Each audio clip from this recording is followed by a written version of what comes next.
एक लिस्टिंग हुई है और ये लिस्टिंग कंपनी भी खास है और लिस्टिंग भी इसकी बड़ी अच्छी हम कहेंगे। रेडिएंट कैश मैनेजमेंट आज एनएसई पर इशू प्राइस से 10% के प्रीमियम के साथ 104 रुपए पर शेयर ये लिस्ट हुआ। लिस्टिंग के बाद ये शेयर और चला और ये तेजी सृष्टि खास इसलिए भी है कि आईपीओ को कुछ खास रिस्पॉन्स नहीं मिला था और ये देखिए 14% ऊपर ये शेयर 20% के आसपास तक चढ़ गया था। 107 रुपए के आसपास का भाव है। लेकिन लिस्टिंग के बाद कंपनी के आगे के प्लान्स क्या हैं, आउटलुक कैसा दिख रहा है, और चूंकि ये स्पेस बहुत ही इंटरेस्टिंग है, कैश मैनेजमेंट काम करती है कंपनी, कैश के ट्रांसपोर्टेशन काम करती है, तो कितनी संभावनाएं इस पर भी चर्चा करेंगे। और कंपनी के सीएमडी कर्नल डेविड देव संयम हमारे साथ जुड़ गए हैं। कर्नल डेविड, बहुत शुक्रिया आपका समय देने के लिए। स्वागत है आपका टीनो स्वदेश पर। सर, शुरुआत इससे करेंगे क्योंकि आपकी जो कंपनी है मैं उसको थोड़ी स्टडी कर रहा था। बहुत इंटरेस्टिंग है कि आप कैश की हैंडलिंग करते हैं, ट्रांसपोर्टेशन करते हैं और बड़ी क्वांटिटी में आप कैश को इधर से उधर ट्रांसपोर्ट करते हैं अपने क्लाइंट्स के लिए। तो जाहिर सी बात है कि काफ़ी जोखिम वाला ये काम है। ये बताइए कि आप जो रिस्क मैनेजमेंट इससे जुड़ा हुआ है, इसको कैसे डील करते हैं, क्या क्या परेशानियां आपके सामने आती हैं, जरा इसके बारे में गाइड कीजिए दर्शकों को। तो रिस्क मैनेजमेंट हमारा जो है पूरे इंडस्ट्री में सबसे बेहतरीन है और सबसे अच्छा है। और इसकी वजह यह है कि जो हमारी जो रिस्क मैनेजमेंट ऑर्गेनाइजेशन है, इसके ऊपर एक डायरेक्टर जनरल ऑफ पुलिस, जो पुराने डायरेक्टर जनरल ऑफ पुलिस हैं, वो इसके इंचार्ज हैं और उनके नीचे 134 हमारे रिस्क मैनेजर्स हैं जो कि कार्रवाई करते हैं। सबसे पहले हमारा जो रिक्रूटमेंट प्रोसेस है वो बहुत, जैसे मैंने बताया, 21% जो हैं हमारे एक्स सर्विसमैन हैं। तो वो अपने आप जो है उनमें जो है वो बातें हैं, उनके डीएनए में है, इंटीग्रिटी, हार्ड वर्क, डेडिकेशन और डिसिप्लिन। तो इससे जो है यही जो है हमारी एक किस्म से यूएसपी है। इसके अलावा हम जो है अपनी जो प्रोसेसेस हैं हमारी कंपनी में बहुत अच्छी हैं, क्योंकि हम सब पुराने फौज के तरीके से, ये ज़ीरो एरर लॉजिस्टिक्स है, पब्लिक मनी है, तो हम अपनी जिम्मेवारी को पूरी तरीके से समझते हैं और समझते हम आगे जो है इसके ऊपर कार्रवाई कर रहे हैं। तो इसीलिए आप देखेंगे कि हमारी जो कैश लॉस की जो ट्रैक रिकॉर्ड है वो पूरी इंडस्ट्री में सबसे बेहतर है। जैसे कि पिछले साल हमने 1,30,000 करोड़ जो है ट्रांसपोर्ट किया है और हमारी टोटल जो कैश इन ट्रांजिट लॉस है वो करीबन 2.76 करोड़ है और वो भी ग्रॉस कैश लॉस है, यानी कि इंश्योरेंस के बाद में जो हमारे पीएनएल में प्रॉफिट एंड लॉस में जिसका असर होगा वो 1 करोड़ से कम है। तो ये हमारी ट्रैक रिकॉर्ड है और इस तरीके से हम जो है अपना बिजनेस करते हैं। ओके, तो रिस्क मैनेजमेंट की पूरी जो स्ट्रैटेजी है वो इन प्लेस है।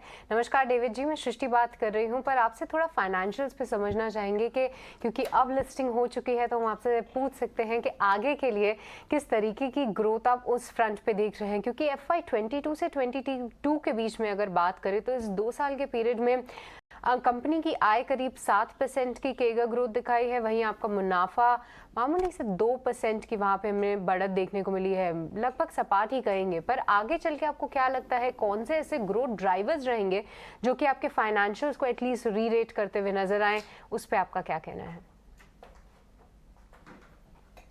ये अच्छा सवाल है, क्योंकि पिछले 2 साल में हम जानते हैं कि कोविड का काफ़ी असर हुआ था, खास करके 21 में जो है फर्स्ट वेव था। ये 22 में फर्स्ट क्वार्टर और कुछ हद तक सेकंड क्वार्टर के ऊपर जो है डेल्टा वेव, जो सेकंड वेव था, उसका असर हुआ है। इसीलिए ये हमारी जो फिगर्स हैं हमारी रिप्रेजेंटेटिव फिगर्स नहीं हैं। हमारी जो रिप्रेजेंटेटिव फिगर्स हैं वो अभी हमारा फर्स्ट क्वार्टर दर्शाता है, जहाँ आप देख सकते हैं कि हमारे एबिटा मार्जिन जो है करीबन 26% है और हमारा पैट जो है परसेंटेज करीबन 18% पैट है और यही जो है हम इसको मेंटेन करते रहेंगे। और मैं अभी सेकंड और थर्ड क्वार्टर्स भी मैंने देखे हैं। आप सब जानते हैं कि फर्स्ट क्वार्टर जो है वो हमेशा हर एक कंपनी के लिए सबसे वीक क्वार्टर रहता है। तो ये आगे जो है बिजनेस जो है हम सोचते हैं कि करीबन 22 से 24% प्रति साल जो है इसमें रेवेन्यू ग्रोथ होगा। और अभी क्योंकि ऑपरेटिंग लेवरेज हमारी पूरी नेटवर्क जो है लग गई है, तो इसीलिए ऑपरेटिंग लेवरेज की वजह से जो हमारा प्रॉफिटेबिलिटी और एबिटा जो है वो बढ़ता जाएगा।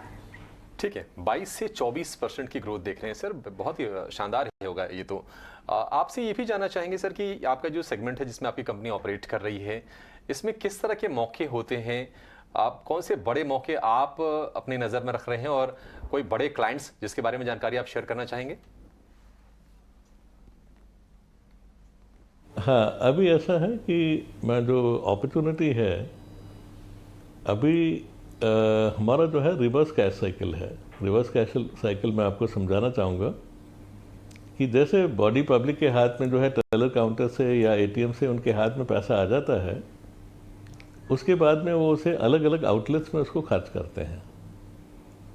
आउटलेट जैसे स्कूल फीस भरते हैं या कॉलेज फीस भरते हैं या फार्मेसी में जो है पैसा खर्च करते हैं या फिर हॉस्पिटल की जो है उसमें फीस भरते हैं या फिर कैश ऑन डिलीवरी हुआ या कोई रिटेल आउटलेट में पैसा खर्च करते हैं। तो सब जगह ये सभी आउटलेट्स हैं, तो वहाँ पैसा खर्च होने के बाद पैसा उन आउटलेट्स में जमा हो जाता है।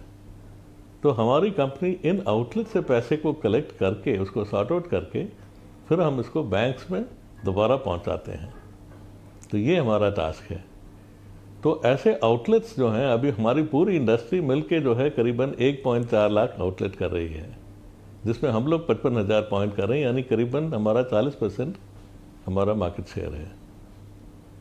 लेकिन जो available opportunity Frost and Sullivan report के अनुसार 30 लाख आउटलेट्स हमारे देश में हैं जहाँ पर इस सर्विस की ज़रूरत है।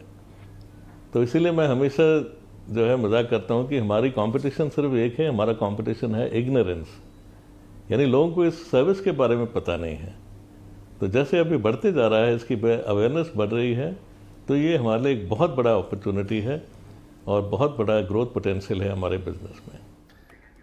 कन्नर साहब, बिल्कुल आप ये सही कह रहे हैं कि इग्नोरेंस वाला जो है ना वो आपका सबसे बड़ा कॉम्पिटिटर है, क्योंकि वाकई ये थोड़ा सा नीश सेगमेंट है और इसके बारे में लोगों को जानकारी कम है। हमें बहुत ज़्यादा जानकारी नहीं थी, लेकिन इसके लिए आपसे थोड़ा बात करने को लेकर हम उत्सुक भी थे। खैर, बहुत शुभकामनाएं आपको कंपनी के भविष्य को लेकर और थैंक यू आपका, आपने आउटलुक भी शेयर किया हमसे कंपनी के बारे में।